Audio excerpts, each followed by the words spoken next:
You think only the male will have nails? Wrong, because the porcupine will tell you that not only does it have nails, but its nails are even longer than the male's. Scientists became silent when they first saw this nail, because they didn't expect that a porcupine can grow its own reproductive organ. This is a violation of all biological common sense. Scientists also named this ridiculous nail endosperm, and the length of this nail is 1.2 to 1.5 times that of the male porcupine. Its function is even more ridiculous. It can defecate, it can urinate, it can be used to greet, it can even be used to complete the sperm. Yes, you heard it right. This nail can be used to complete the sperm. But this is not caused by any physiological mutation. It is the most extreme and most perverted survival evolution in the natural world. But what really makes scientists feel cold in the back is the laughter of the porcupine.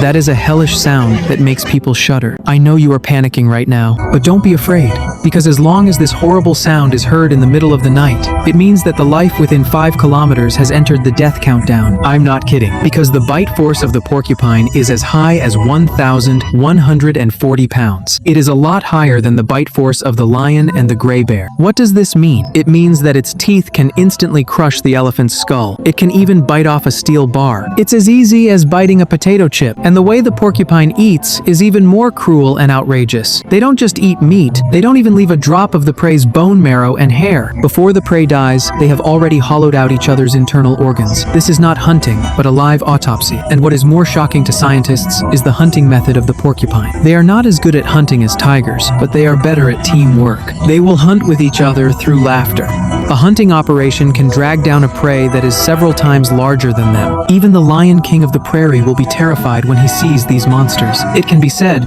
that they are simply the laughing dead on the prairie. The cruelty of survival, the power of the game, and the evolution of the pervert make the porcupine one of the most complicated and charming myths in the animal world. Hello, Earthlings. I am Buzao Shuo. Today, we are going to talk about the porcupine. So, where does this kind of scary creature come from? Many people think that porcupines are dog-like animals like puppies. After all, they look like wild dogs. But in fact, the porcupine belongs to the dog hunting department. And the dog hunting department is closer to the cat department in biological classification rather than the dog hunting department. That is to say, the porcupine and your lazy little cat have a much closer blood relationship than the porcupine and the wolf. About 30 million years ago, their common ancestors separated from the cat department and began their independent evolution. And what is more shocking is that in the early update of 3 million years ago, the dog hunting family was one of the most successful hunters on the planet.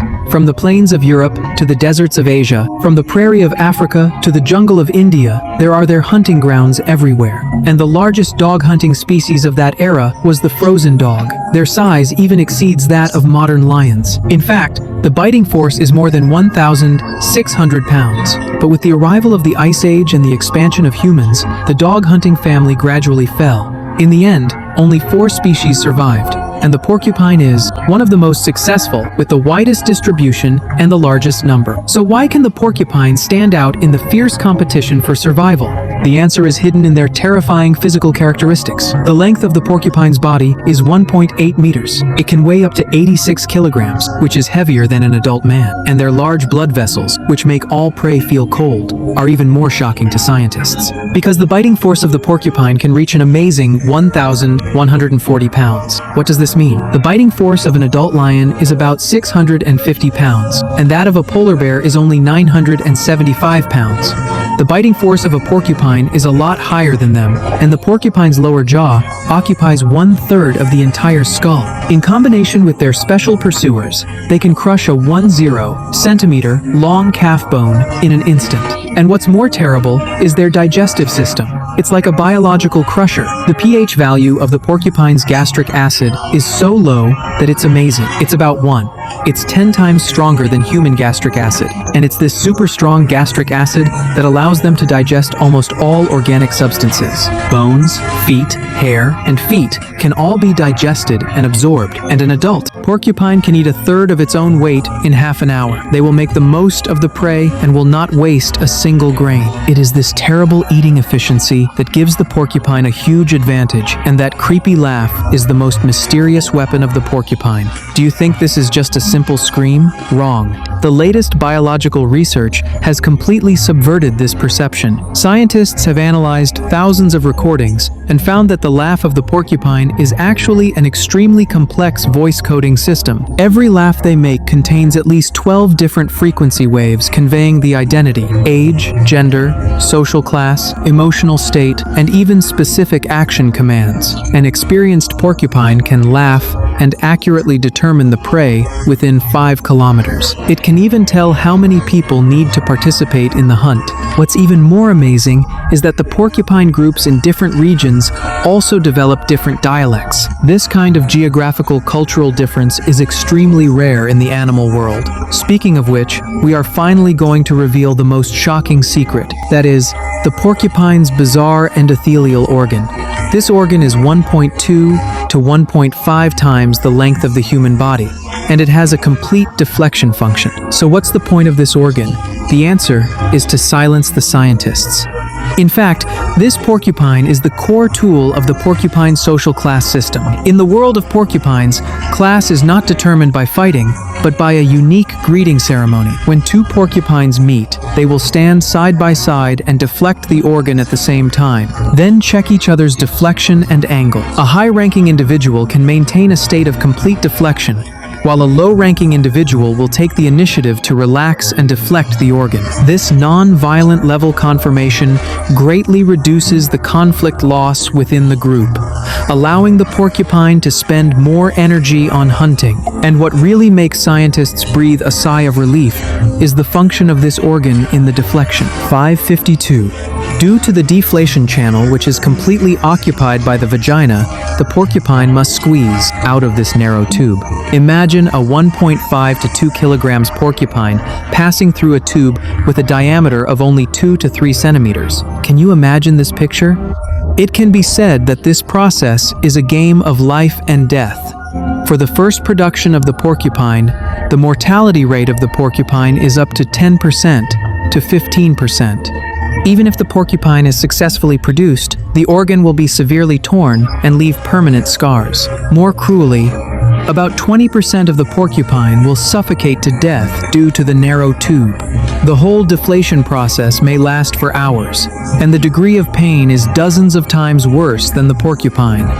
The design of the porcupine has been preserved for tens of millions of years. Why? Because it is an extreme superior fetal mechanism. Only the strongest and most resilient porcupines can successfully reproduce. Their excellent genes have been passed down from generation to generation. The social level of adult porcupines is even lower than that of newborn porcupines. When they are eating, they have to wait for all the porcupines to finish eating. This extreme gender level difference is due to the unique maternal social structure of the porcupine. A standard porcupine family usually has 50 to 80 members, of which 65% are porcupines.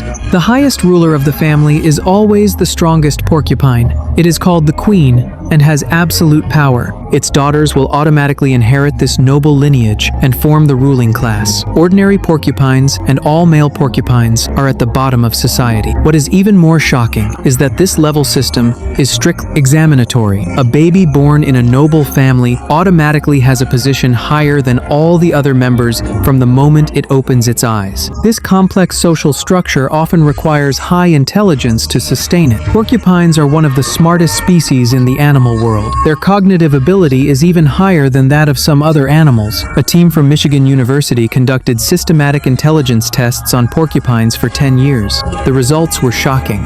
Porcupines not only have strong long-term memory, but also complex logic. They can remember hundreds of sounds, smells, and features. What is even more shocking is their social intelligence. Porcupines can know who is their ally, who is their rival, who is superior, who is inferior. It is because of these strong memory, strong genes, and strong ability that porcupines have survived. Looking back at porcupines' life, we can see that their life is extremely hard. Porcupines have a male organ and a female organ. These seemingly absurd designs have allowed porcupines to flourish on the African grasslands for millions of years.